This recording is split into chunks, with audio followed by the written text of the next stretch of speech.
sommes avec vous une fois de plus. Florence Gauthier, bonjour. Bonjour.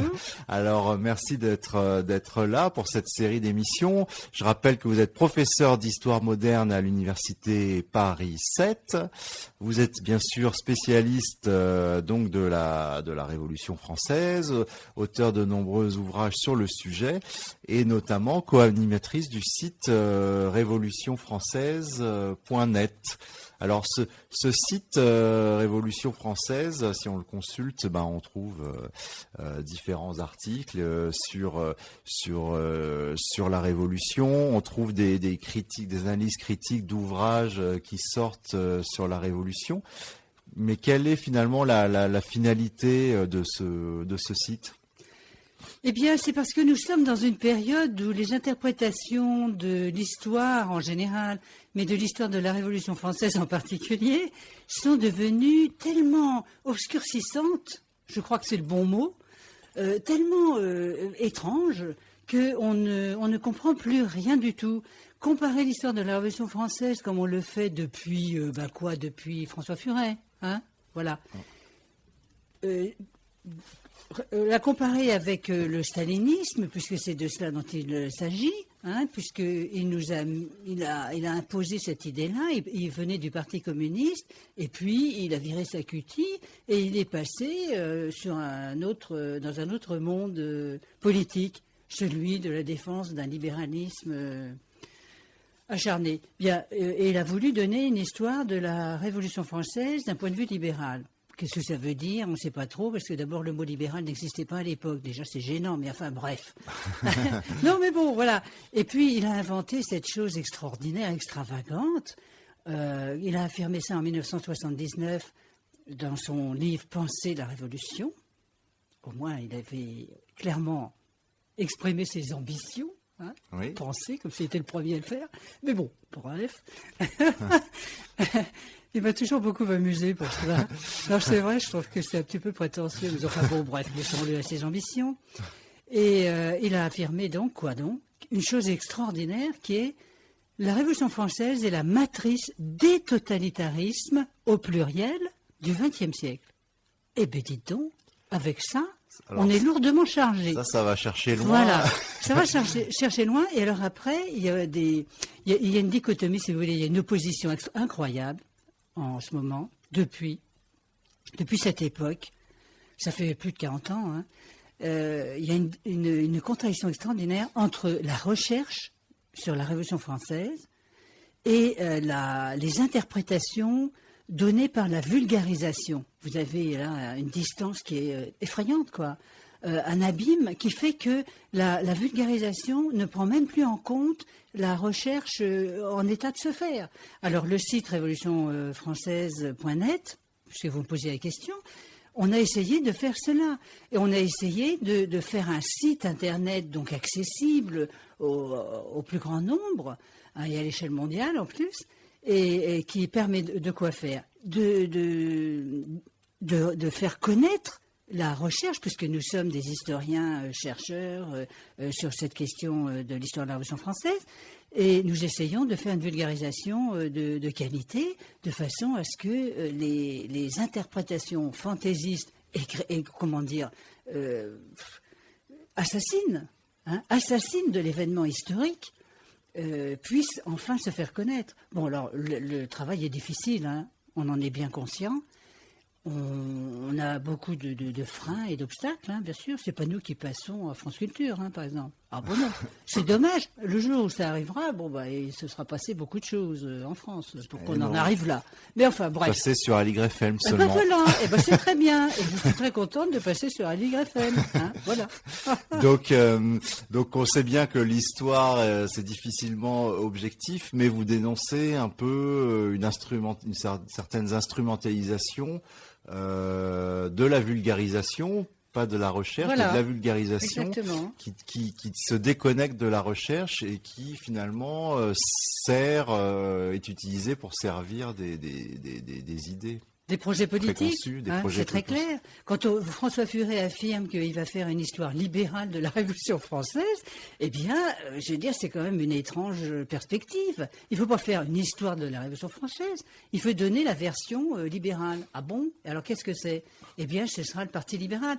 J'en ai parlé depuis le début de ces émissions, de cette question qu'on appelle libéralisme, et comme je le disais tout à l'heure, le mot libéral n'existe pas à cette époque. À cette époque, il s'agit des physiocrates, des économistes physiocrates. Ce n'est pas tout à fait la même chose.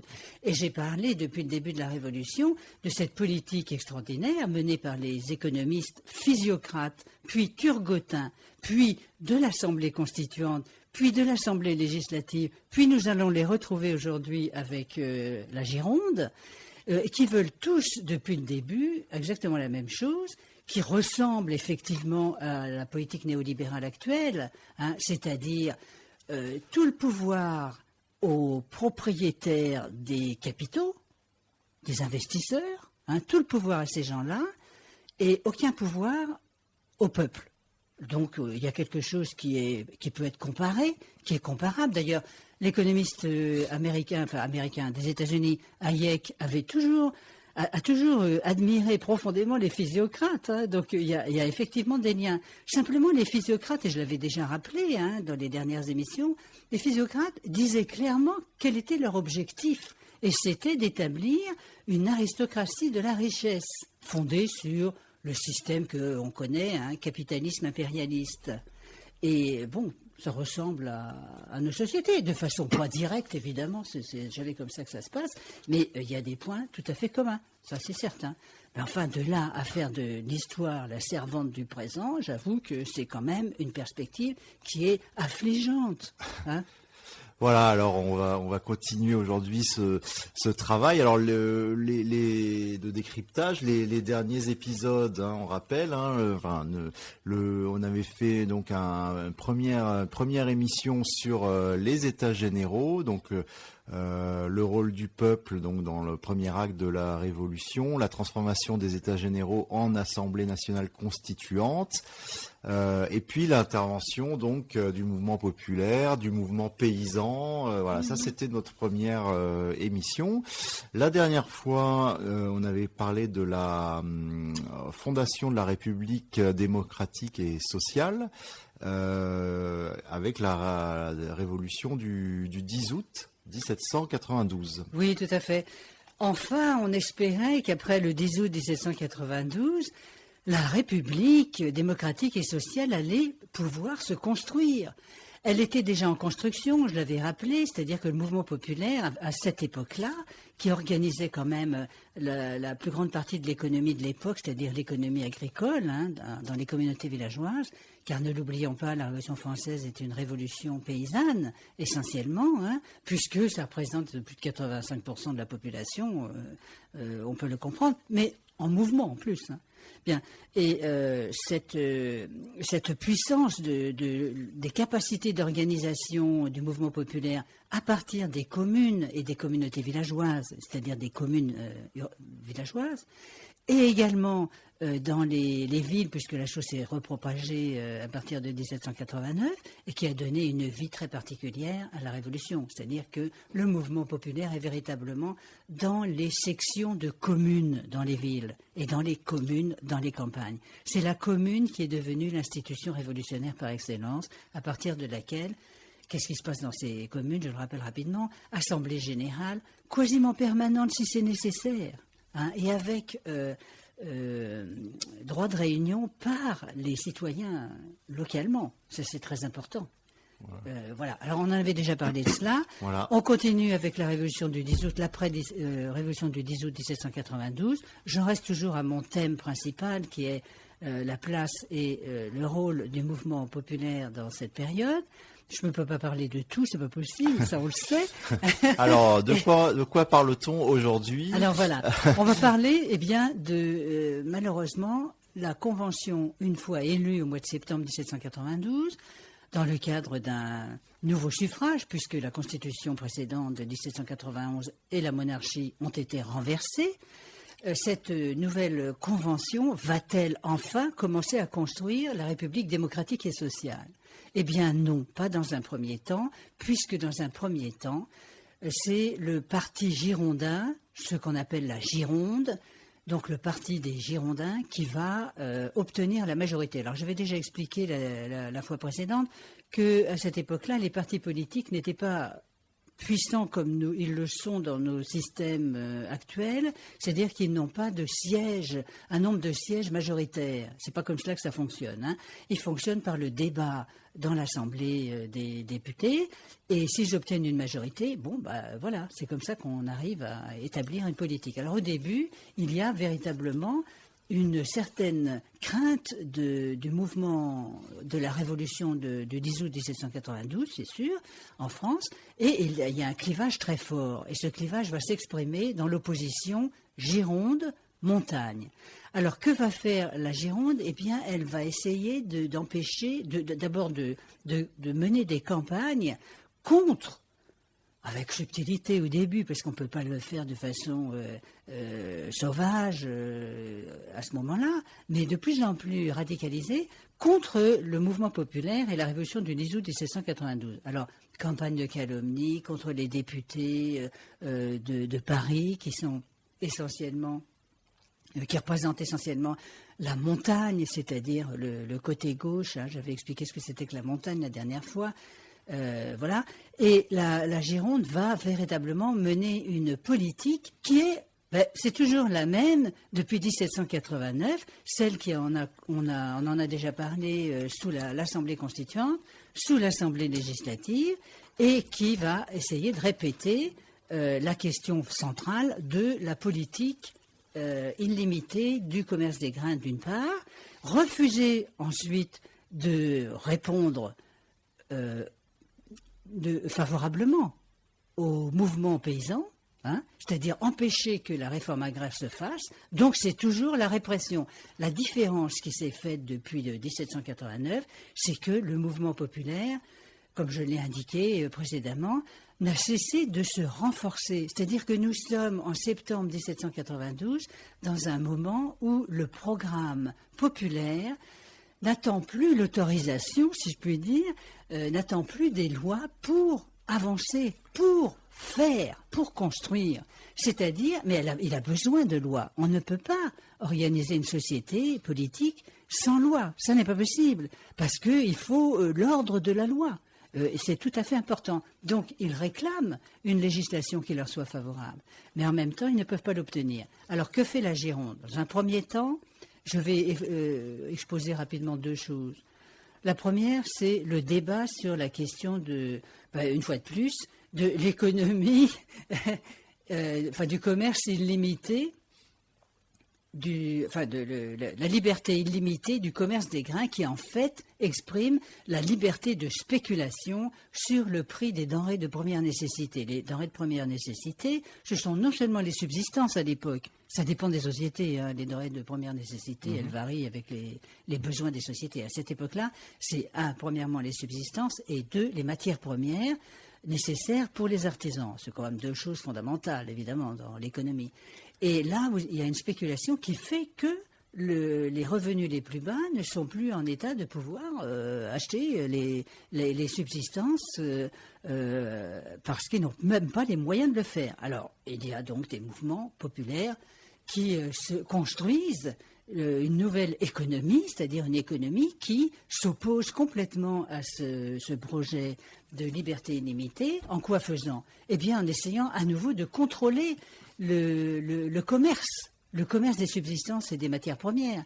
Mais c'est un problème qui est d'une grande actualité, comme on le sait aujourd'hui. Hein. On retrouve la question de l'agriculture en France aujourd'hui, qui est très très malmenée. Mais enfin bon, on ne va pas faire une histoire comparée à l'heure actuelle. Mais la question fondamentale de la période, c'est que le mouvement populaire est encore en état, lui, mouvement paysan et urbain, parce qu'il commence à être affamé dans les villes. Ils se réunissent ensemble et il va y avoir une construction de rencontres de la ville et des campagnes pour construire cette économie politique populaire, hein, en quoi faisant? En allant chercher les grains chez les producteurs, en essayant de reconstituer des marchés publics contrôlés démocratiquement par les communes, hein, c'est l'idée de base, et en construisant aussi des greniers publics, populaires, communaux, qui permettent de conserver les grains d'un marché à l'autre. Et ça, c'est très difficile à obtenir quand on n'a pas la législation avec soi. Donc, ils sont obligés de l'improviser. Alors, comment font-ils? Ils arrêtent des convois de grains sur les routes, surtout sur les fleuves, qui passent par bateau, ça va plus vite quand même. Et ils les arrêtent. C'est-à-dire qu'ils arrêtent la distribution pour d'autres régions. Je veux dire, il y a des complications, des contradictions qui sont terribles là. Mais en même temps, c'est vraiment le problème de l'époque. Et puis ils prennent les grains, ils les achètent toujours, ils ne les pillent pas, ils ne volent pas. On ne vole pas dans ces mouvements populaires. On ne pille pas. Donc ça, c'est encore une révélation sur le plan historique, parce que normalement, quand on parle du peuple, ce sont des gens avinés, ce sont des gens complètement turbulents, enfin plus que turbulents, et qui sont incapables d'avoir une idée cohérente, et qui pratiquent la violence aveugle. C'est pas le cas. Vous nous avez déjà expliqué que ce n'était pas le cas. Lorsqu'ils occupaient les châteaux, c'était quand même... ils cassaient pas tout. Non. Ils respectaient surtout dans les troupes de subsistance, on paye les producteurs. On ne les pille pas, on les paye à un prix qui est considéré comme atteignable. Et c'est ça l'objectif. L'objectif, c'est de lutter contre la spéculation à la hausse des denrées de première nécessité. En quoi faisant? En rééquilibrant, ce qui est compliqué, mais toutes les sociétés connaissent ça, nous avons ce problème-là aujourd'hui, en rééquilibrant le coût de production pour les producteurs, les prix de la denrée, n'importe laquelle, les revenus de la société et les bénéfices du commerce. Donc il faut légiférer sur toutes ces questions. Et les choses commencent à être mises en pratique, vous voyez, par le mouvement populaire dans cette période. Alors que va faire la Convention girondine dans cette période? Eh bien, il va y avoir quand même un débat à l'Assemblée, à la Convention, qui va durer de octobre à décembre 1792. Donc il va occuper tout l'automne, à peine la Convention est nue, et qui va porter justement sur cette question de la liberté limitée du commerce, toujours accompagnée, on s'en souvient, de la loi martiale. C'est comme ça qu'on la réprime. Alors, il est évidemment plus difficile dans cette période de mobilisation intense du mouvement populaire d'appliquer la loi martiale. Il n'empêche que chaque fois que la Convention girondine essaye de le faire, elle envoie quand même l'armée pour contrer. Alors, le débat, il est très intéressant. Et si vous me permettez, je vais montrer ce que c'était que, non seulement la pratique que je viens de rappeler, mais la théorisation de cette économie politique populaire. Je prendrai Robespierre, que j'ai pris depuis le début de mes émissions, de ces émissions-là, parce que ça me paraît un point de repère intéressant et qu'on peut se retrouver à le comprendre. Oui. Et Robespierre va faire la critique très cohérente en s'appuyant sur l'expérience du mouvement populaire. Donc c'est une espèce de synthèse qu'il a réussi à faire. Il n'est pas tout seul, rassurons-nous. Mais je suis obligé de choisir. Je ne peux pas parler de tout. Donc j'en choisis un. Allons-y pour Robespierre. Voilà. Et il va intervenir une fois de plus sur cette question-là, mais il va développer ses idées et qui vont être véritablement percutantes. Pourquoi? Bien parce qu'elles vont fonder le droit, à la fois les droits de l'homme et les principes de base de la Constitution future. Alors ça, c'est vraiment important. Par opposition aux mêmes éléments dans la Constitution girondine, vous voyez. Donc je pense que nous sommes ici dans un débat de fond. Alors on va revenir tout à l'heure à la question des droits de l'homme et de la déclaration. J'y vais justement. Non, mais là j'y vais. On y va. Alors ok. Je commence à montrer le débat et puis après on le retrouvera plus tard. D'accord. Allons-y. Avec la Constitution. Oui. Alors. Robespierre fait la critique, comme il l'a fait depuis 1789, de la loi martiale, bien sûr, du système de liberté illimitée, et maintenant le mouvement populaire lui a montré clairement le chemin.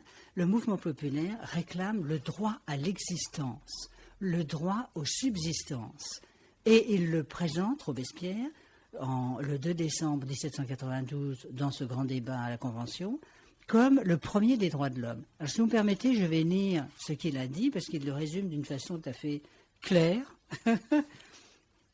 Oui. Je le cite. Quel est le premier objet de la société? C'est de maintenir les droits imprescriptibles de l'homme. Quel est le premier de ces droits? Celui d'exister.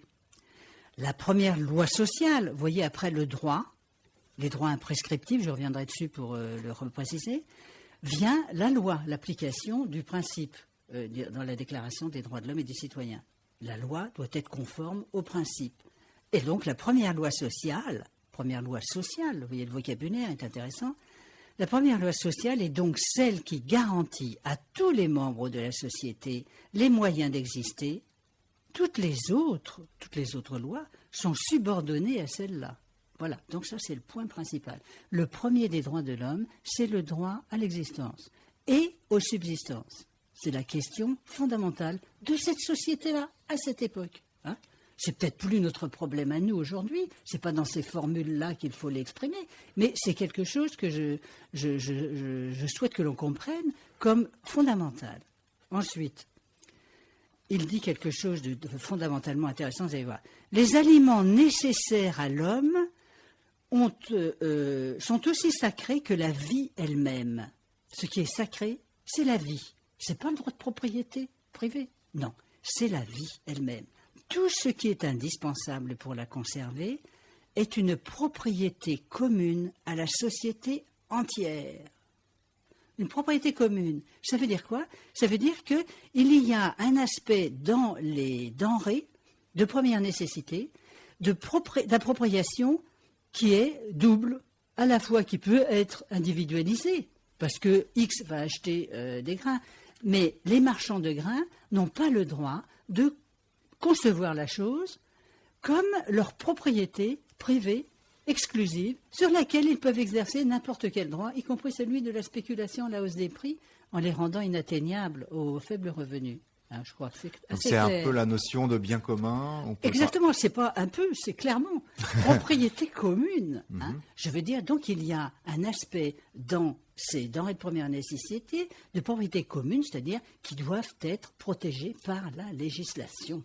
C'est-à-dire toute la Constitution doit faire effort pour construire cette propriété commune et empêcher la spéculation. Je continue.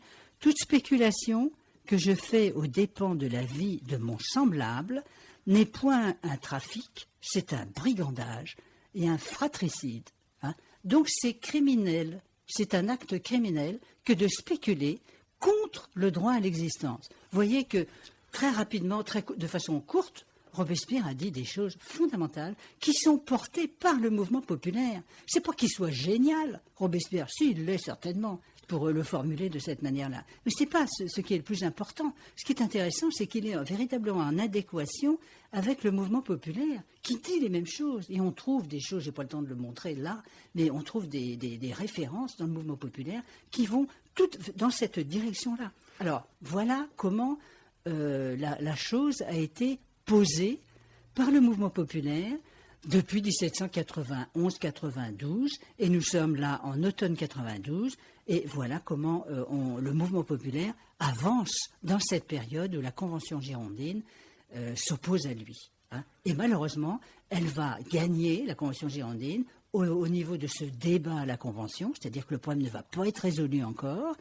elle va gagner parce qu'elle va imposer à nouveau une législation de liberté illimitée du commerce, des denrées de première nécessité, et la loi martiale.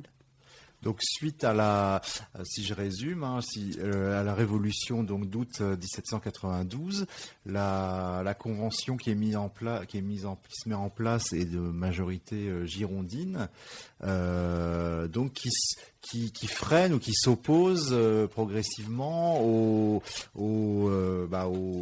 politiques progressistes, aux demandes du peuple, etc.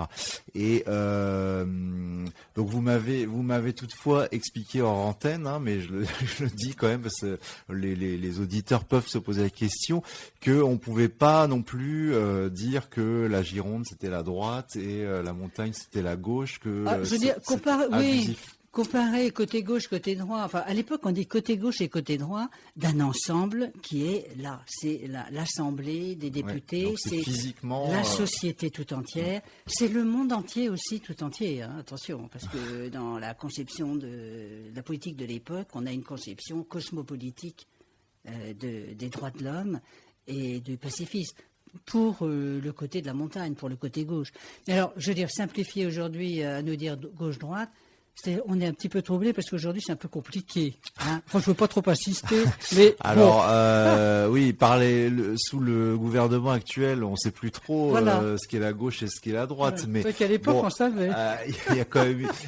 Est-ce qu'on peut dire quand même que c'est de là qu'est né ces références gauche-droite qui ont perduré pendant des siècles. Hein. Bien sûr. Enfin, des siècles, oui. Bien sûr. Et je rappelle une fois de plus que, comme la montagne, son nom l'indiquait, hein, ce sont les défenseurs des principes de la Déclaration des droits de l'homme et du citoyen, ce qui est fondamental. C'est pour ça que j'appelle cette révolution, je ne suis pas la seule, heureusement, la révolution des droits de l'homme et du citoyen. Parce que c'était quand même pas rien, alors que le côté droit est contre. Hein. Voilà, lorsque Robespierre vient de criminaliser les pratiques de spéculation, les pratiques capitalistes impérialistes, hein, eh bien, il criminalise cette politique. Voilà. Alors, tout ça donc a mené, est-ce qu'on a un ça, blocage? C'est un point. Puis il y a aussi le second point principal important, c'est celui de la guerre. La Gironde va essayer d'empêcher par le procès du roi, qui va traîner pendant longtemps et empêcher de trouver une solution cohérente. J'ai pas le temps d'en parler abondamment ici, ce n'est pas possible. Également, elle va essayer d'empêcher le débat sur la Constitution, parce qu'elle a peur, la Gironde a peur de quoi? Eh bien de cela, hein, de fonder une déclaration des droits de l'homme sur le droit à l'existence. Alors ça, c'est panique à bord. Donc elle refuse le débat qui est, il commence à peine, parce qu'ils sont obligés quand même de commencer à ouvrir le débat en février 1793, et puis ça n'aboutit jamais, bon, on ne discute pas, on n'accouche pas. Et la Gironde ne va pas produire de constitution dans toute cette période. Je veux dire, c'est quand même clair. Et troisième chose, elle va trouver une politique de diversion, quand même un grand classique, il faut bien le dire, celui de la guerre de conquête. Alors c'est la suite de la guerre qui avait déjà commencé sous la période précédente et qui avait conduit à la révolution du 10 août 1792 avec les fédérés qui montaient vers le front des frontières du Nord qui étaient attaqués par les armées austro-prussiennes et qui avaient été contredites, obligées de reculer avec la révolution du 10 août 92. Et la Convention girondine va de nouveau se lancer dans une diversion, car c'est clair, de guerre de conquête de la Rhénanie. Alors les Rhénanies, c'est la rive gauche du Rhin, c'est-à-dire Belgique, Hollande et les États allemands du Sud. Hein. Voilà.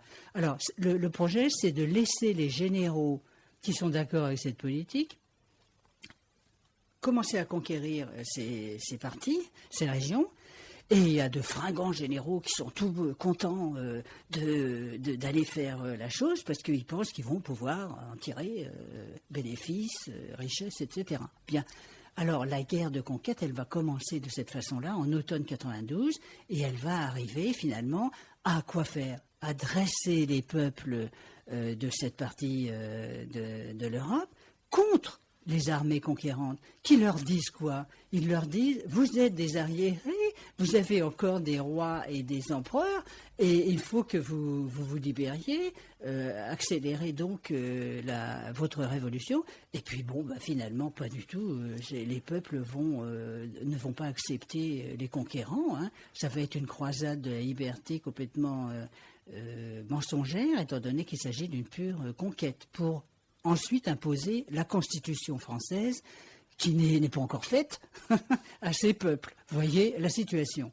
Donc on arrive à une impasse qui va mener donc à cette une nouvelle révolution. Voilà, Il est indispensable de faire une nouvelle révolution pour pouvoir avancer dans cette période. Donc une troisième révolution en mai-juin 93. 31 mai, 2 juin 1793. Voilà. Oui. Alors on va se retrouver juste après la pause. On parlera de cette révolution et on parlera bien sûr des droits de l'homme, des déclarations des droits de l'homme et du citoyen. Il y a eu la déclaration de 1789 et celle de 1793. Voilà, petite pause, petite respiration musicale, musique classique bien sûr, et on se retrouve juste après avec vous, Florence Gauthier.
voilà, on se retrouve dans Voix contre oreille. Vous êtes sur Aligre FM 93.1. Nous sommes ensemble jusqu'à 9h avec vous, Florence Gauthier. Donc, je rappelle, vous êtes professeur d'histoire moderne à l'université Paris 7. Éminente spécialiste de la Révolution française, et donc on profite de ce véritable cours d'histoire avec vous depuis 3 émissions. Et donc je rappelle que vous êtes aussi co-animatrice du site révolutionfrançaise.net. Voilà, alors on était donc sur la période entre la suite à la révolution du 10 août 1792, qui a donné lieu à la majorité, à la convention girondine, et donc on a vu qu'il freinait un peu les réformes qui étaient attendues par le peuple, les guerres, etc. Et donc on en arrive à la révolution du 31 mai. Donc 2 juin, c'est passé en 2 jours. En 2 jours. Oui. Alors, qu'est-ce qui s'est passé ces 2 jours là puis, qu'est-ce qui s'est passé? Alors, que s'est-il passé? Eh bien, je viens de décrire l'état de décomposition de la politique girondine, qui s'est accéléré en avril 1793 avec l'échec militaire en Belgique, en Hollande, en Belgique et en Rhénanie, dans les États allemands du Sud. Et c'est la débandade. Et donc, à nouveau, les frontières de la France sont menacées par les troupes austro-prussiennes qui ont gagné cette guerre de conquête complètement folle, démentielle, pour d'aller conquérir les voisins, parce qu'on ne veut pas donner une constitution démocratique en France. Hein, c'est quand même ça la question centrale de ce moment-là. Une révolution est donc devenue absolument indispensable. Et la révolution des 31 mai, 2 juin 1793, c'est les dates qui sont données, qui s'est passée donc en plusieurs jours. Qu'est-ce que c'est? Est-ce que c'est une révolution comme le 10 août 1792? Pas du tout. Le 10 août, il fallait renverser la Constitution et la monarchie. C'était quand même une autre affaire, une autre entreprise. Et là, le mouvement populaire, puisque c'est toujours lui qui, comme au 10 août 1792, organise la révolution, avec des mots d'ordre qui viennent des différents députés qui soutiennent le mouvement populaire de cette période, dont Robespierre qui est au premier rang, ça faut bien le dire aussi, mais pas tout seul, il est toujours avec le groupe des députés de la montagne, puisque c'est vraiment comme cela qu'on les désigne maintenant, les montagnards. Et de quoi s'agit-il? Il s'agit et c'est là qu'on retrouve cette question de la minorité que représente le parti girondin dans la Convention. Il s'agit de révoquer les députés girondins parce qu'ils ont été infidèles au peuple, parce qu'ils ont trahi la confiance du peuple.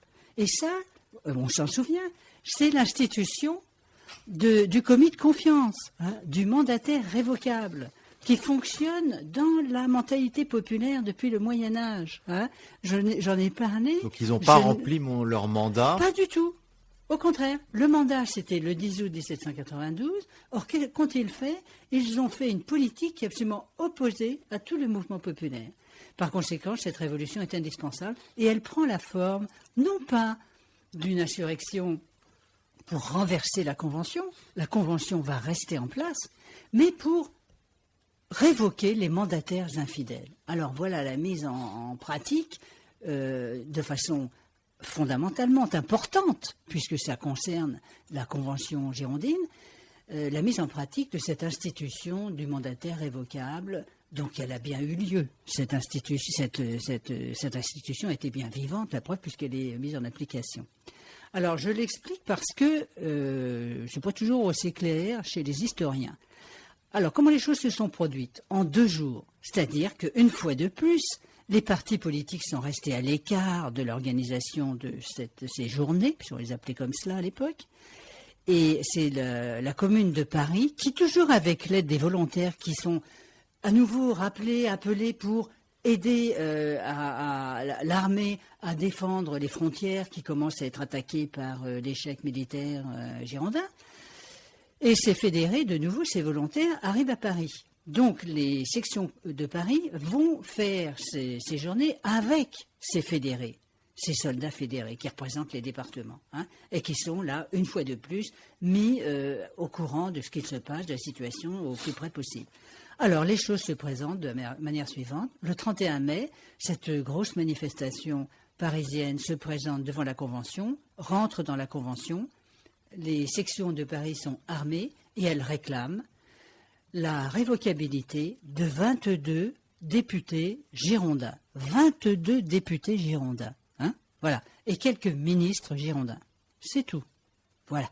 C'est fait, ça prend 3 jours. 3 jours parce qu'on discute, on débat, la Convention résiste, et puis, finalement, elle ne peut plus résister, et le 2 juin, elle accepte. Et elle accepte la révocabilité de ses mandataires, qui seront remplacés par leurs suppléants, et qu'il n'y a pas un trou dans la Convention. Ils seront remplacés. Et alors, qu'est-ce qu'on en fait? Est-ce qu'on va aller les massacrer tout de suite, là, comme ça, comme on dit dans l'histoire ordinaire de la Révolution française? Pas du tout. On leur coupe pas la tête. Pas du tout, pas du tout. On ne les envoie même pas au tribunal révolutionnaire. Ils sont assignés à résidence, c'est-à-dire qu'ils sont obligés de rester chez eux. Alors pourquoi sont-ils obligés de rester chez eux? En plus de la révocabilité, c'est-à-dire qu'ils ont perdu leur poste de député, et ils ont ensuite une interdiction d'être réélus pendant un certain temps, parce que quand on a été comme ça, on a été infidèle aux électeurs, la chose est grave. Bien. Eh bien, ils sont assignés à résidence parce qu'à cette époque-là, nous avons déjà des troubles qui sont en train de passer à la guerre civile en France, menée par les royalistes. Mais les Girondins sont en train de rallier les royalistes. Alors, les Girondins sont véritablement devenus le côté droit de la Convention, petit à petit, depuis leur élection, depuis octobre 1792. Et à ce moment-là, nous sommes déjà dans la guerre civile. Donc, ces députés girondins, on essaye de leur faire comprendre qu'ils ont intérêt à rester tranquillement chez eux, parce que s'ils rallient la contre-révolution royaliste, s'ils quittent leur maison et qu'ils rallient la contre-révolution royaliste, là, ce sera autrement. Ils ont commencé à faire des crimes politiques. C'est une autre affaire. Mais ça, c'est la guerre civile, et ce sera plus tard. Pour l'instant, assignation à résidence. Et puis la Convention continue. Elle continue ses travaux. Et immédiatement, puisque c'est une victoire, pas complète, comme on va le voir, mais une victoire quand même de la Convention montagnarde, la montagne va immédiatement proposer qu'on discute de la Constitution, qu'on règle au moins ce problème, parce que c'est fondamental. Alors, la discussion a lieu et elle commence le lendemain, dès le 2 juin 1793, et elle sera terminée le 24 juin 1793.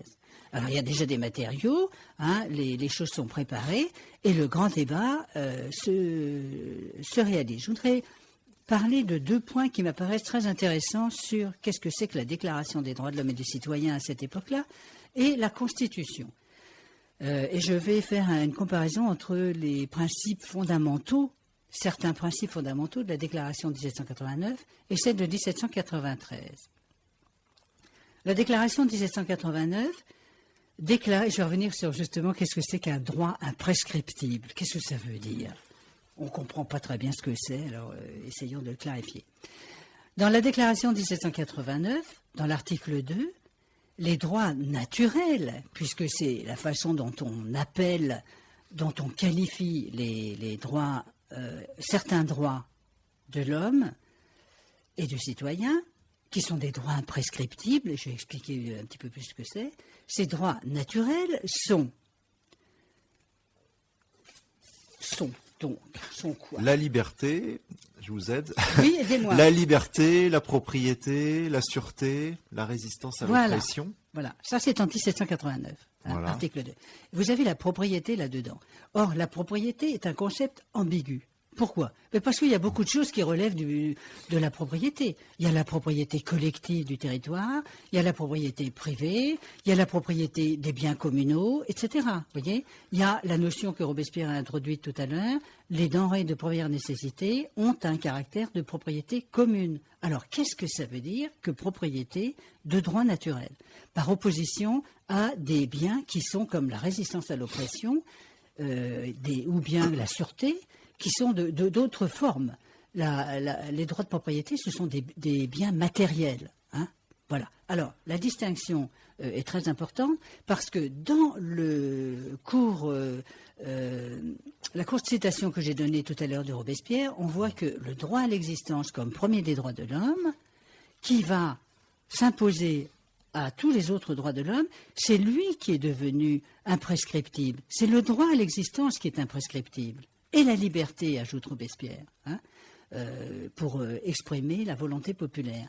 Donc les droits naturels de l'homme et du citoyen, ce ne sont pas tous les droits, pas tous. Tous ne sont pas imprescriptibles. Vous avez des droits imprescriptibles, alors c'est quoi? Dans la déclaration de 89, c'est donc les 4 droits qu'on vient d'énumérer, hein, la liberté, la propriété, la sûreté et la résistance à l'oppression, qui n'ont pas du tout les mêmes statuts. Et en 1793, le mouvement populaire, par la voix de Robespierre, propose un projet de déclaration des droits de l'homme et du citoyen dans lequel le droit à l'existence et la liberté sont les droits fondamentaux et les autres sont subordonnés aux autres. C'est-à-dire que la propriété est subordonnée à ces premiers droits. Et cette question de l'imprescriptibilité des droits signifie quoi? Ça veut dire que ce sont les limites du pouvoir, de l'exercice du pouvoir législatif. Les députés n'ont pas le droit de faire des lois qui violent les principes imprescriptibles. Hein. C'est ça que ça veut dire. Alors si on le prend dans la logique de 1789, qui introduit la propriété de façon confuse et de façon contradictoire, parce que vous avez des propriétés qui sont des propriétés imprescriptibles, comme par exemple la liberté. C'est une propriété où la résistance à l'oppression sont des propriétés immatérielles, mais imprescriptibles.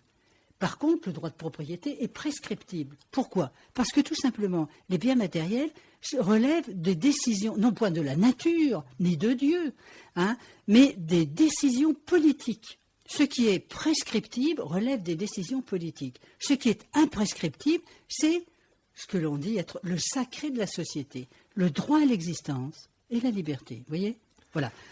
J'espère que je suis clair sur cette question, et c'est fondamental. Donc, en quoi qu'est-ce que la Déclaration des droits de l'homme du citoyen de 1793 a apporté ou a changé ou a clarifié par rapport à celle finalement de 1789? Voilà. Alors, il y a beaucoup d'autres choses. Cette notion de propriété qui a été clarifiée, c'est ça? Tout à fait. Enfin, non, justement pas encore. Pas encore. Nous n'en sommes pas encore là. Ça va venir, mais plus tard. Attention. Donc, vous voyez, c'est compliqué ce que je suis en train de raconter, mais je crois que c'est quand même fondamental. Alors, je ne peux pas parler de l'ensemble de la philosophie du droit naturel dans la Révolution française, c'est certain, mais j'insiste sur cette question qui me paraît centrale. Je crois qu'on a compris ce que c'était que le droit imprescriptible et le droit prescriptible du droit de propriété des biens matériels et pas des biens immatériels, hein, précisément. Alors, en 89, il y a une contradiction donc au sein de cette déclaration des droits concernant l'imprescriptibilité des droits. En 93, on reproduit exactement la même contradiction et on l'empire encore en précisant dans l'article 16 le droit de propriété des biens matériels est celui qui appartient à tout citoyen de jouir et de disposer à son gré de ses biens, de ses revenus, du fruit de son travail et de son industrie. Ah, ben voilà.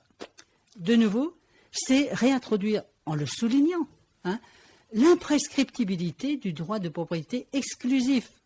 Alors, c'est en contradiction complète avec le programme populaire.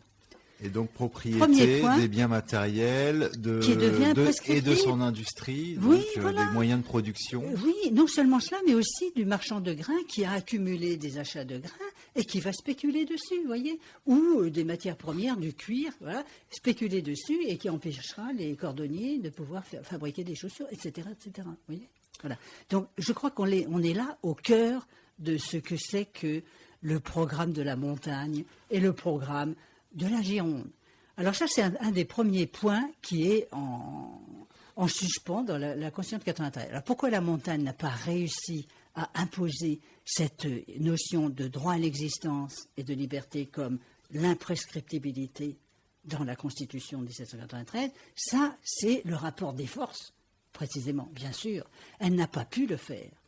Elle a pu faire passer certaines choses, mais pas ça. Donc on voit que même avec les révolutions successives, ça ne suffit pas. Ça suffit pas. Et il y a une deuxième chose qui est très importante, c'est toujours cette question des assemblées primaires communales sur lesquelles j'ai beaucoup insisté pour dire que c'était l'institution révolutionnaire par excellence, hein, l'assemblée primaire communale, qui est l'organisation même du mouvement populaire. Et là, encore une fois, la montagne proposait, Robespierre, Saint-Just, etc., proposait de bien maintenir l'assemblée primaire communale et de faire un vote direct. Alors qu'on se souvient qu'il y avait un système de vote compliqué à 2 degrés, avec des électeurs intermédiaires élus là-dedans, dans un système compliqué. Eh bien là aussi, dans la Constitution de 1793, la question n'est pas réglée, le vote direct n'a pas été possible, et ensuite le déplacement des assemblées primaires se fait de la commune au canton. Alors on va dire oui, mais c'est pas grave les cantons. Ben si, c'est grave. Quand vous n'êtes plus dans votre commune, vous avez du mal à aller voter à cette époque-là, parce qu'il n'y a pas de RER ni de chemin de fer. Alors par conséquent, il faut que vous y alliez à pied quand vous êtes un petit peu loin du canton. Ça vous fait peut-être 80, 100 kilomètres. Je veux dire, c'est pas si facile. Donc c'est une façon de compliquer l'accès à l'assemblée primaire antérieure. Alors qu'avant, ça se faisait depuis le Moyen-Âge dans la commune. Évidemment, là où les gens habitent, là où les gens vivent. Donc vous avez 2 points qui sont importants. Et on peut conclure donc que la Constitution de 1793 n'est certainement pas la plus démocratique qui soit. Certainement pas. Mais elle a comme caractéristique d'être une déclaration des droits avec une Constitution républicaine et démocratique qui a reconnu la souveraineté populaire. C'est tout, pas plus. Mais avec des contradictions très fortes. Je pense que c'est important de le comprendre parce que les combats ne sont pas terminés. Alors maintenant, quelques mots sur la révolution des 31 mai de juin 1993, sur les interprétations qui ont pu en être faites sur tous ces événements. Il y a un courant historiographique qui ne connaît pas, qui a oublié, qui a perdu de vue, qui ignore donc ce que c'est que cette pratique du commis de confiance, du mandataire révocable, et qui dit, en voyant les journées des 31 mai de juin 1993, mais c'est un coup d'État. Un coup d'État de qui? On se demande, on ne sait pas très bien. Hein. C'est un peu confus, là. Mais du voilà. Peuple qui renverse du peuple. Non, mais c'est la meilleure, vous comprenez? Là, vous l'avez dit d'une façon qui est très, très intéressante, parce que si le peuple, dans le cadre d'une souveraineté populaire, fait une révolution pour réclamer la souveraineté populaire, parce qu'elle n'est pas assez clairement possible, je croyais que c'est gênant d'appeler ça un coup d'État, parce que là, on ne sait plus de quoi on parle. Hein. Voilà, donc c'est très intéressant. Alors, je rappelle qu'aujourd'hui, on dit n'importe quoi sur la Révolution française. Il y a 2 auteurs, Jonathan Israël et Pedro Ramirez, qui viennent de publier récemment, chacun leur livre sur le même sujet, La Révolution des 31 mai de juin 1793, c'est un coup d'État. Et ils ajoutent le coup d'État de Robespierre. Ah bon? Il faudrait qu'ils nous le prouvent. Mais ça n'est pas prouvé. Et ce qui est prouvé, c'est ce que j'ai dit tout à l'heure. C'est-à-dire, c'est le mandataire révocable, c'est cette institution-là qui a été mise en pratique. Alors, confondre ça avec un coup d'État, je veux dire, là, ça devient grave. C'est-à-dire qu'on diabolise ou on... Par ignorance. Voilà, ou on insinue que ce serait Robespierre qui aurait tiré les ficelles de ce... Voilà. C'est pratique. Donc voilà, donc effectivement, aujourd'hui ça nous on se dit, ils avaient une certaine forme de maturité qu'on n'a pas, qui est de dire quand des élus du peuple ne respectent pas leur mandat, on a un droit de contrôle, le peuple a un droit de contrôle. C'est vrai que ça peut nous paraître, si on regarde par rapport à la période actuelle, totalement énorme, mais finalement c'est naturel. Alors voilà, merci Florence Gauthier. En tout cas, c'est la leçon, c'est une des leçons qu'on tire de cette période, de cette histoire que vous nous faites vivre, de cette période donc entre 92 et 93. Qu'on a balayé aujourd'hui. C'est pas fini, comme vous l'avez sous-entendu. C'est pas fini parce que alors qu'est-ce qui reste à faire entre guillemets, c'est clarifier peut-être un peu ces notions de droit de l'homme et du citoyen. J'aimerais aussi parler. Sont un peu mélangées en fait. Oui, bien sûr. Il faut les clarifier, quoi. Il faut les clarifier en comprenant comment la Révolution elle-même s'est posée ces questions-là et les a clarifiées. Et à tenter de le faire. La prochaine fois, si Dieu nous prête vie, j'aimerais parler d'abord de la grande réforme agraire qui a été faite par la Convention montagnarde, et puis surtout du gouvernement révolutionnaire et de la terreur, puisque c'est le gros morceau sur lequel on achoppe de façon permanente sur cette période. Alors on va découvrir si vraiment nous avons affaire à un jacobinisme centralisateur abominable ou à autre chose, et sur la terreur digne de la répression hyperbolique que le XXe siècle a pu connaître d'une manière quand même assez effrayante. C'est sûr qu'il y a de quoi être effaré. Mais les confusions qui sont faites à l'heure actuelle sont également effarantes. Eh bien, on se retrouvera pour ça le mois prochain. Merci beaucoup, Florence Gauthier. Alors, avant de se quitter, quelques petits rendez-vous. Il y a toujours, ça sera l'objet d'une prochaine émission. Il y a toujours une mobilisation donc prévue le mercredi prochain d'ailleurs, le 9 mars, manifestation unitaire donc contre le projet de loi travail, El Khomri. Donc manifestation prévue à 12h30 à Paris en tout cas au moins. Voilà, ça c'est un premier rendez-vous. Sinon, je vous conseille pour ceux qui l'ont pas encore vu, donc le film Merci Patron. On en a parlé un petit peu, de François Ruffin, de l'équipe de Fakir, voilà, qui la première victoire c'était qu'ils sortent en salle, donc ça c'est fait depuis la semaine dernière. Et puis la deuxième victoire, c'est que les salles sont pas mal remplies, qu'ils jouent dans pas mal de salles à Paris, donc c'est le moment d'y aller. Je sais pas si vous l'avez vu, Florence Gauthier. Pas encore, mais je veux y aller le plus vite possible. Et je suis ravie de savoir qu'il y a du monde qui fréquente les salles de cinéma là. Oui. Parce que j'ai vu un petit peu le lancement, c'est vraiment intéressant comme tout. Ouais, tout à fait. Donc je vous le conseille, c'est assez jubilatoire, c'est assez joyeux et effectivement assez amusant. C'est vraiment une forme de Robin des Bois du temps moderne. Voilà, et effectivement très jubilatoire, donc ça fait assez plaisir. Voilà, donc n'hésitez pas. Pour Merci Patron. Eh bien, nous quittons. À 9h30, vous retrouvez donc Denis dans La Voix du Ghetto. Et à 10h30, ça sera donc il y a un éléphant dans le jardin. Voilà, émission sur les cultures pour enfants. Voilà, merci à tous. On se retrouve mercredi prochain entre 8 et 9. Merci Gabriel qui était à la réalisation. Voilà, très bonne journée à tous et à très bientôt.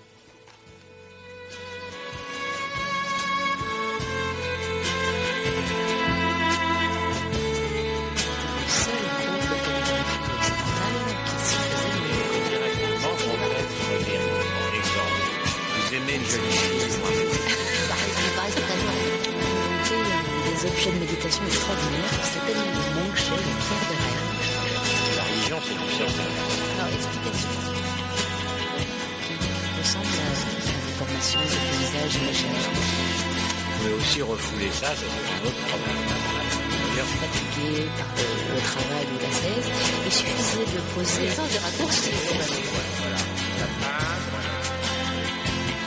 blocs polis, des pierres, des marbres. mercredi. La religion, pour Freud, comme l'art, c'est une sublime. C'est-à-dire que ce sont des pulsions qui ont lieu. C'est très fort, tous ces vieux lettrés, parce qu'il disait que quand cette formation rocheuse, cette formation libérale, qui représente tous les principes structurés de l'imaginaire, de nous apporter des voies nouvelles, de réflexion, d'espèces d'échanges